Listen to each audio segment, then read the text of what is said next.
Allez, partie C. Donc, l'étude de la fonction g. Donc, on rappelle que f de x c'était égal à 2 moins x fois exponentielle de x.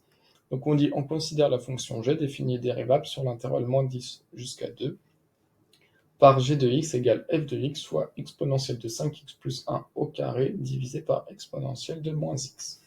En détaillant toutes les étapes, montrer que pour tout x appartenant à moins 10, 2, on a g de x qui est égal à cette quantité. Donc, on démarre, donc g de x, on prend l'énoncé, c'est donc égal à f de x fois exponentielle de 5x plus 1 le tout au carré divisé par exponentielle de moins x. Ce qui donne le résultat suivant. Donc avant de remplacer f de x par ce que l'on a là, on va d'abord simplifier ici. Donc ça donne f de x fois, et on va d'abord simplifier cette quantité. Donc qu'est-ce que l'on reconnaît ici? On a exponentielle de 5x plus 1 au carré. Ouais, et donc là, c'était un gros piège à éviter. On a vu une propriété du cours. Vous savez que exponentielle a le tout à la puissance n, ça donne exponentielle a fois n. Par exemple, exponentielle de e carré le tout à la puissance 3.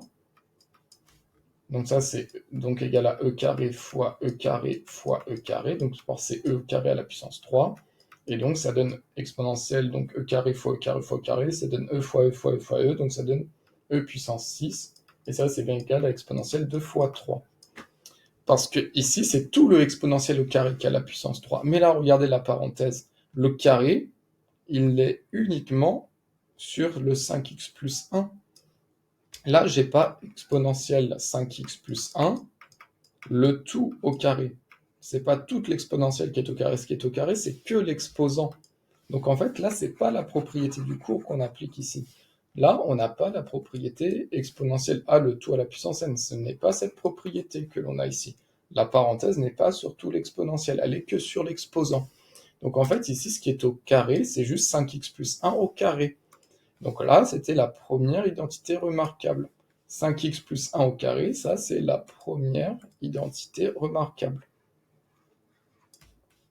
Et donc, on va l'appliquer. Donc, 5x plus 1 au carré, la première identité remarquable, je vous rappelle, c'est a plus b, le tout au carré. C'est a au carré plus 2 fois a fois b, plus b au carré. Donc, on y va. Donc là, le a, c'est 5x, donc ça donne 5x. Attention, le a, c'est 5x, donc c'est tout le 5x qui est au carré, a au carré, tout le a au carré, plus 2 fois a fois b, plus b au carré. Sur exponentielle de moins x. Donc ça donne f de x fois exponentielle de 5x le tout au carré, 5x fois 5x, 5 fois 5, 25x fois xx au carré, plus 2 fois 5x fois 10x, et 1 au carré ça vaut 1, sur exponentielle de moins x. Ensuite, là, on va pouvoir appliquer une propriété du cours. On sait que exponentielle a divisé par exponentielle b, c'est donc exponentielle a moins b. Donc ça donne f de x fois exponentielle a sur exponentielle b, donc ça donne exponentielle a moins, et attention, le b là c'est moins x, donc on soustrait moins x. Exponentielle a sur exponentielle b, c'est exponentielle a moins b, là le b c'est moins x. Donc ça donne f de x fois exponentielle 25x carré, 10x moins x moins et moins plus, donc ça donne 25x carré plus 11x plus 1. Et ensuite, on va remplacer par ce que valait f de x. F de x, c'est donc 2 moins x fois e de x. Donc ça donne, hop, 2 moins x fois exponentielle de x fois exponentielle de 25x au carré plus 11x plus 1. Et là, on va appliquer une propriété du cours. On sait que exponentielle a fois exponentielle b, c'est égal à exponentielle a plus b. Donc là, ça donne donc 2 moins x multiplié fois exponentielle a fois exponentielle b, donc x plus 25x carré plus 11x plus 1. Et cela, ça donne bien 2 moins x fois exponentielle 25x carré, x plus 11x plus 12x plus 1. Et c'est exactement ce qu'on devait montrer, 2 moins x fois cette quantité-là. Voilà pour la question 14. Alors, en note CG, la courbe représentative de la fonction g, déterminer les coordonnées du point P, point d'intersection de la courbe CG avec l'axe des ordonnées. Alors là, il faut avoir une image mentale. Voilà ce que j'ai en tête. On a la courbe représentative de la fonction g. Bon, on n'a pas étudié ces variations, on ne sait pas trop à quoi elles ressemblent, donc peu importe. Allez, hop, vous imaginez une courbe, allez, quelconque, voilà, j'en sais rien, voilà. On a la courbe, je ne sais pas, de la fonction g. Une image mentale dans la tête, on n'a pas étudié ces variations pour l'instant, on ne sait pas à quoi elles ressemblent, donc voici la courbe représentative de la fonction g, par exemple. Et nous, ce qu'on vous demande, on veut les coordonnées du point P, point d'intersection de la courbe CG, avec l'axe des ordonnées. L'axe des ordonnées, c'est l'axe ici. Donc nous, on veut le point d'intersection entre CG et l'axe des ordonnées, donc c'est le point P, point d'intersection. Est ici le point P, le point d'intersection avec CG et l'axe des ordonnées. Donc en fait, si on veut les coordonnées du point P, qu'est-ce qu'on sait sur le point P? Le point P, son abscisse vaut 0, et son ordonnée, ça va être... Là, là on a la courbe CG. Donc l'ordonnée, ça va être l'image de 0 par la fonction g, ça va être g de 0, son ordonnée. L'image de 0 par la fonction g. Donc en fait, pour avoir le point P, on écrit que le point P, le point d'intersection, le point a pour abscisse 0, et son ordonnée, c'est l'image de 0 par g, c'est g de 0. Donc il reste à calculer g de 0. On prend la question 14, ça donne donc 2 moins 0 fois exponentielle 25 fois 0 au carré, plus 12 fois 0 plus 1. 2 moins 0, ça donne donc 2 fois exponentielle, 0 au carré, 0, 25 fois 0, 0, 12 fois 0, 0, donc il reste 1. Donc ça donne 2 fois e puissance 1, ce qui donne 2e. Donc, le point P a pour abscisse 0 et pour ordonnée 2e. Voilà. Donc en fait, je me suis aidé d'une image mentale.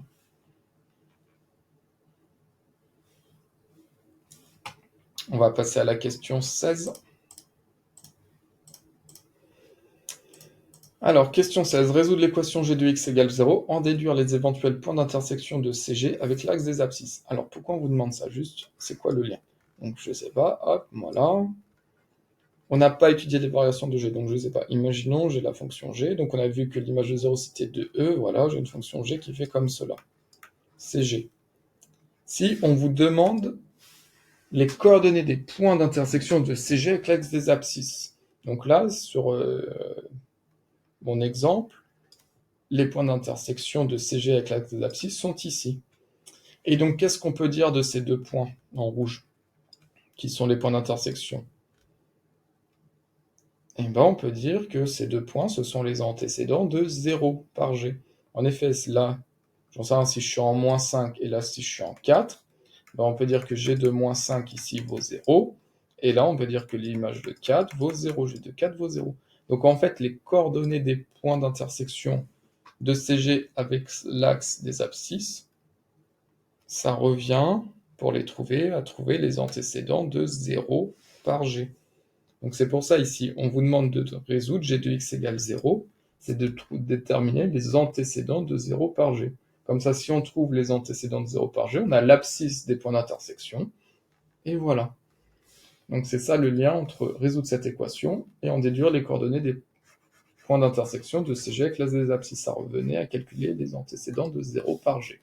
Donc on va résoudre g de x égale 0, ce qui donne 2 moins x fois exponentielle 25x carré plus 12x plus 1 égale 0. Alors ici, il y a une multiplication, donc ça, on a 2 moins x fois exponentielle de tout ça qui vaut 0, donc ça, c'est une équation produit nul. A fois b égale 0, si et seulement si a égale 0, b égale 0. Équation produit nul, donc ça, ça équivaut à 2 moins x est égal à 0, ou exponentielle 25x carré plus 12x plus 1 est égal à 0. Et donc ça, c'est équivalent, je fais plus x à gauche, plus x à droite, à x qui vaut 2, ou exponentielle 25x carré plus 12x plus 1 égale 0. Et bien ça, on sait que c'est impossible. Donc ça, c'est impossible. Pourquoi cette équation est impossible? Car une exponentielle, c'est toujours strictement positive, pour tout réel. Donc ça peut pas être égal 0. Cette équation est impossible car une exponentielle est toujours strictement positive. Donc finalement, g de x vaut 0 quand x vaut 2. Alors si je retrace voilà, sa courbe, une courbe possible, vu qu'on n'a pas étudié les variations, on a vu qu'en 0, hop, ça valait 2e, et que quand x vaut 2, l'axe des x est ici, quand x vaut 2, la fonction g vaut 0. Donc peut-être, je sais pas, que la courbe, hop, elle va ressembler... Je suis bête. Non, pardon. Non, je pensais à laisser le tracé dans la partie, rien à voir. Elle va peut-être ressembler à ça, la fonction g, voilà. Peut-être, hein, je n'ai pas étudié ces variations. Mais en tout cas, en séquence 0, son image c'est 2e, et quand x vaut 2, la fonction g vaut 0. Voilà. Et donc, on vous demande en déduire les points d'intersection de CG avec l'axe des abscisses. Donc là, bien sûr, ça ne coupe pas l'axe des abscisses, hein, ça passe au-dessus. Tac. Voilà, donc on a vu qu'il n'y a qu'un seul point d'intersection de l'axe des abscisses avec la courbe de G, c'est le point ici en vert. Donc on peut l'appeler H, le point d'intersection. Donc son abscisse est donc 2, et son ordonnée c'est 0. Donc le point de 0, c'est le point d'intersection de l'axe des abscisses avec la fonction G. Et voilà pour la correction de la partie C.